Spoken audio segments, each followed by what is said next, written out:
Hello, this is Gary Vasey with ComTech Advisory, and here we are in London once again with Leaders in CTRM video series. And today I'm pleased to welcome Richard Williamson, who's CEO of Generation 10 Limited out of Liverpool. Richard, hello. Hi, Gary.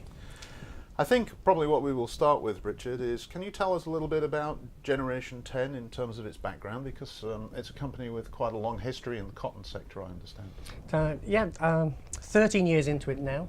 I guess we cut our teeth in the wonderfully complex world of cotton.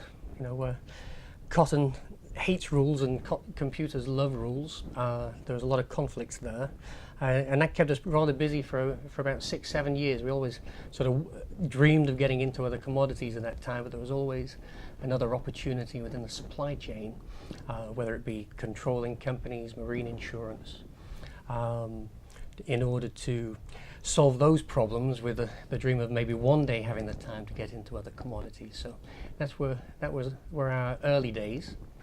I guess it gave us the opportunity to understand really quite in depth the whole supply chain process, which we got quite fascinated with for all of its challenges, complexities, whatever, and opportunities to solve some problems for some people. Giving us that, getting into the different demands from different origins in some of these peculiar markets, Central Asia, West Africa, South America, the US, they all have their nuances, and it was like we got to a point where we had 30 or so different companies with 30 or so different products, and you know, I guess a lot of other companies could perhaps sympathize with that predicament. So what we did about 3-4 years ago, we bit the bullet and decided, you know, one of those sort of when you're creating something, if we were to paint that again, what would we do differently? Technology had caught up with us, technology had advanced somewhat since the early days of 2000. We used to be Lotus Notes based, which for all of its sins was a very good platform for a workflow linear process such as contract, shipping instruction, inventory and invoicing. It was limiting in a number of things that we wanted to do. So anyway, what did we do? We bit the bullet. We reinvested everything that we'd gained out of it and looked at these new technologies, brought everything into the cloud. Not necessarily the cloud, but traditional install as well, but it's still browser based. And it just gave us a whole new sort of canvas on which to put our new ideas down, lessons we'd learned, this kind of thing. And when did you introduce the new product? It's been slowly but surely trying to keep a firm foot over the last 12-18 months, maybe 2 years. We had a couple of pilot programs.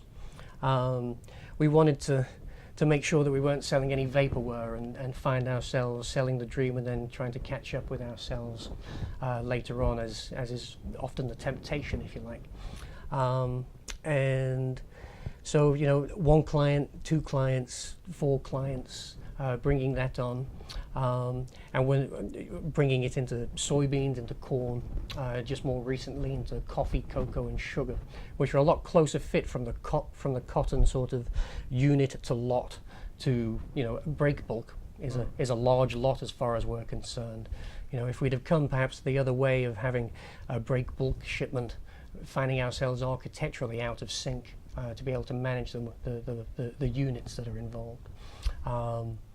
So relatively easy to move from one commodity to another commodity. Well, to blow the trumpet a little bit, and this is when we felt we were sort of ready to really go for it and give it the investment that we felt it deserved. We had a client come up, or a prospect come up, and ask if we did anything for copper, and we left the metals to the people who are very strong in metals, and there's plenty of stuff to be doing in ags for us to be getting along with. And a morning of talking and configuring things in the front end, we configured, we didn't code, and we were virtually trading copper before lunchtime. that's kind of where technology is now. Yeah. And when we look at CTRM in the cloud, it's obviously an area of huge interest in the industry with a strong value proposition. We're doing some research right now called CTRM in the cloud, and we expect the cloud aspect of CTRM to be growing quite quickly, maybe 15%, as compared to 3 to 5% for traditional implemented on-premise type software. What, from your point of view, when you're talking to clients, do they find to be the value proposition and some of the benefits that they can accrue from taking CTRM in the cloud?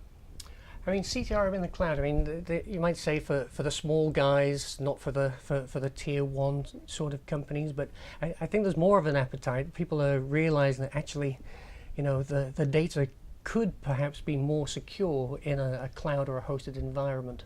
You have the firewall, you have the Fort Knoxes, the redundancy all built in, you have the 24/7, 365 going on, and for an individual company, especially the smaller and the middle tier companies, I mean, that's not in the budget, or maybe they are paying for it, but they would prefer to look at alternatives.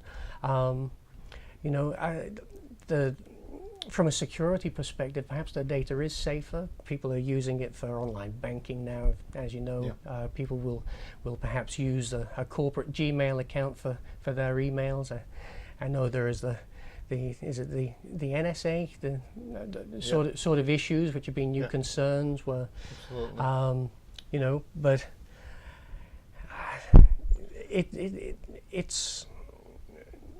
it's there now. If I can give somebody a username and a password and a little bit of training, and they're using stuff based on our predefined templates, they're up and running in a couple of weeks. Mm-hmm. So then, looking forward, both generally in terms of the industry itself, the demand for CTRM solutions in the cloud, and also from a G10 perspective, what do you see next year and into the future? Well, from a company perspective, I mean, we see some good growth in these new commodities, not just from the trading perspective, but other players within the supply chain. Whether they be coffee roasters or buyers of raw commodities. They've had the last few years of really starting to understand price volatility from the sharp end, and realizing that they've got a lot of risks to try to manage. And I think that also of the last few years there's been a lot on trade risk, market risk, that kind of stuff, and something that has always been very close to where we think the true problems at least start from is on operational risk. Managing your supply chain, getting things executed on time, choosing the right vendors, providing the right level of customer service, build loyalty, that kind of thing. And I think now there is more of you start to see more news articles about its operational risk, and so I feel that we're well placed. All of those years of paying attention to detail when we could have been making glossy reports, we're capturing that data now and making a nice shiny management report of data that they can rely on now. I think that's a big important thing, and that's where we're making progress. As far as the market is concerned, again, it's operational risk, supply chain optimization. There's a lot of stuff going on in agriculture with land grabs, food security on the one side, and on the other side, the consumer demands putting pressure on on brand protection, is it? The Kit Kat advert with the orangutan because of some palm oil ingredient. It's not Kit Kat's fault, but the people need to know where the stuff is coming from. So, our big play, it's traceability, it's transparency. There's a lot of data involved. I don't want to get into the big data debate as to what big data is, but you do have to sort of visualize this data, digest it in a timely fashion. Okay, well, I think that's about all we've got time for today. So, Richard Williamson, thank you very much for being with us, and hope to see you again soon. Well, thank you, Gary, and good luck with everything in the coming months. Thank you.